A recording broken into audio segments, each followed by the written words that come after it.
అందరూ సంతోషంగా ఉన్న సమయంలో ఒక చెడు జరిగితే ఎలా ఉంటుందో ఒక్కసారి ఆలోచించండి. ఇది వాళ్ళ పరిస్థితి.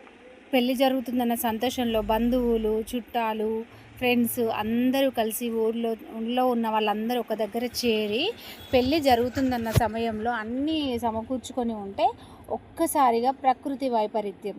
ప్రకృతి వడగాలులు, దుమ్ముతో దుమ్ము ధూళితో ఒక్కటేసారి ఇలా మొత్తం వడగాలి అలా వచ్చి మొత్తం ఎక్కడికక్కడ ఎగిరిపోతున్నాయి. ఒక్కొక్కరైతే ఎలా పరుగులు పెడుతున్నారు ఒకరెనకాల ఒకరు. పెళ్ళికి సంబంధించి తీసుకొచ్చిన వస్తువులన్నీ చెల్లాచెదురుగా గాలికి కొట్టుకుపోయాయంట. ఇంకా పెళ్ళి జరిగిందా లేదా నాకైతే తెలీదు. బట్ ఆ వీడియో చూస్తుంటేనైతే నేనైతే షాక్ అయ్యాను. అసలు ప్రకృతికే పెళ్ళి జరగడం ఇష్టం లేదా? ఆ పెళ్ళి వల్ల ఇంకేదైనా జరుగుతుందో ముందే గ్రహించిందేమో ప్రకృతి. ఇలా అసలు పెళ్లి పెట్టుకోవడం ఏంటి, గాలికి అన్ని ఎగిరిపోయడం, పెళ్లి కోసం తీసుకొచ్చిన వస్తువులు ఎగిరిపోయాయి. సో ఇదైతే వింతగా అనిపించింది. సో మీరేమంటారు ఈ విషయంలో కామెంట్ అయితే చేయండి. ఒకవేళ మళ్ళీ పెళ్ళి జరిగినా మంచిగా జరగాలని నేనైతే మనస్ఫూర్తిగా కోరుకుంటున్నాను.